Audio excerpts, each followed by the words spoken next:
جب بھی ہم اعتکاف کا نام سنتے ہیں تو ہمارے ذہن میں فوراً رمضان کے آخری 10 دن آ جاتے ہیں، ہے نا؟ لیکن کیا کبھی یہ خیال آیا ہے کہ یہ عبادت جو ہم کرتے ہیں یہ کتنی پرانی ہو سکتی ہے؟ اس کی جڑیں کہاں تک جاتی ہیں؟ تو آج کا ہمارا بڑا سوال یہی ہے کہ کیا اعتکاف کی عبادت صرف اسلام کے ساتھ شروع ہوئی یا اس کی تاریخ اس سے بھی کہیں زیادہ پرانی ہے؟ چلیں اس سوال کی گہرائی میں اترتے ہیں اور دیکھتے ہیں کہ تاریخ ہمیں کیا بتاتی ہے۔ تو جناب، جواب بہت سیدھا اور واضح ہے۔ جی ہاں، اعتکاف کی عبادت اسلام سے پہلے بھی موجود تھی۔ بالکل، یہ ایک حقیقت ہے۔ تو پھر یہ سلسلہ شروع کہاں سے ہوتا ہے؟ اس کے لیے ہمیں وقت میں بہت بہت پیچھے جانا پڑے گا، اتنا پیچھے کہ ہم پیغمبروں کے جد امجد حضرت ابراہیم علیہ السلام کے دور میں پہنچ جائیں۔ اس کا سب سے پہلا اور سب سے پختہ ثبوت ہمیں خود قرآن پاک سے ملتا ہے۔ سورۃ البقرہ میں اللہ تعالیٰ حضرت ابراہیم اور ان کے بیٹے حضرت اسماعیل علیہ السلام سے فرماتا ہے کہ وہ خانہ کعبہ کو طواف کرنے والوں، نماز پڑھنے والوں اور وہاں عبادت کی نیت سے ٹھہرنے والوں کے لیے پاک رکھیں۔ یہاں ٹھہرنے والوں کے لیے جو لفظ استعمال ہوا ہے وہ ہے عاکفین۔ یہی اعتکاف کی اصل ہے۔ یہ آیت اس بات کا کھلا ثبوت ہے کہ یہ عبادت اتنی ہی قدیم ہے جتنا کہ خود خانہ کعبہ۔ اچھا، یہ تو ہو گئی حضرت ابراہیم علیہ السلام کے دور کی بات۔ اب ذرا وقت میں آگے آتے ہیں، اسلام کی آمد سے کچھ ہی عرصہ پہلے کے دور میں۔ یہاں ہمیں ایک ایسی شخصیت کی زندگی سے مثال ملتی ہے جو اس بات کو اور بھی پکا کر دیتی ہے، اور وہ شخصیت ہے حضرت عمر بن خطاب رضی اللہ عنہ۔ قصہ کچھ یوں ہے کہ اسلام قبول کرنے سے پہلے زمانہ جاہلیت میں حضرت عمر رضی اللہ نے ایک منت مانی تھی کہ وہ مسجد الحرام میں ایک رات کا اعتکاف کریں گے۔ پھر جب اللہ نے انہیں ہدایت دی اور وہ مسلمان ہو گئے تو انہیں اپنی وہ پرانی منت یاد آئی۔ وہ سیدھا نبی کریم صلی اللہ علیہ وآلہ وسلم کے پاس گئے اور پوچھا کہ اب میں اس کا کیا کروں؟ اور آپ سب کا جواب بہت گہرا تھا: اپنی نظر پوری کرو۔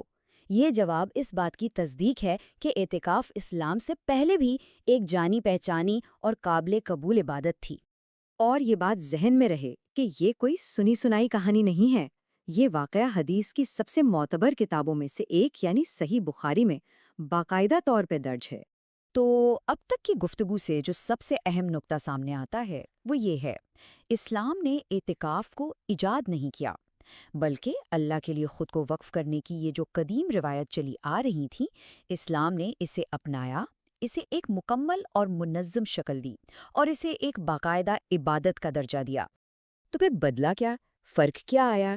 دیکھیں، اسلام سے پہلے اعتکاف ایک طرح کا ذاتی عمل تھا جو اکثر کسی کی اپنی منت یا نظر پر ہوتا تھا، لیکن اسلام نے آ کر اسے ایک پورا ڈھانچہ دیا، اس کے اصول بنائے، اس کے آداب سکھائے، اور خاص طور پر رمضان کے آخری عشرے میں اس کی جو فضیلت بیان کی، اس نے اسے ایک اجتماعی روحانی تجربہ بنا دیا۔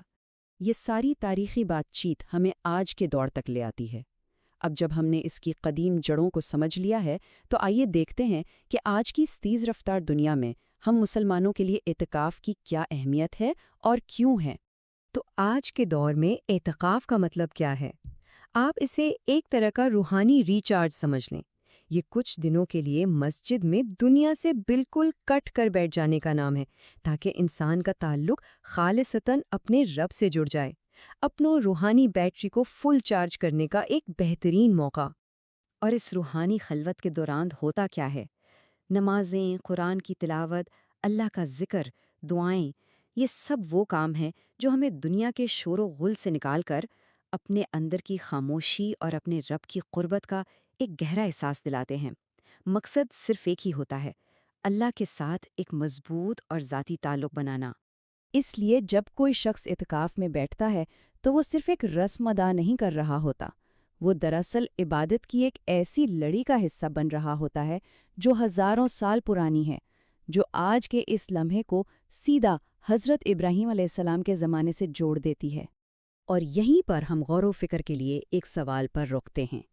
ہماری آج کی یہ جو جدید، تیز رفتار اور 24 گھنٹے کنیکٹڈ رہنے والی زندگیاں ہیں، ان زندگیوں کے لیے دنیا سے کچھ وقت کے لیے کٹ جانے کا یہ قدیم عمل یعنی اعتکاف کیا پیغام رکھتا ہے؟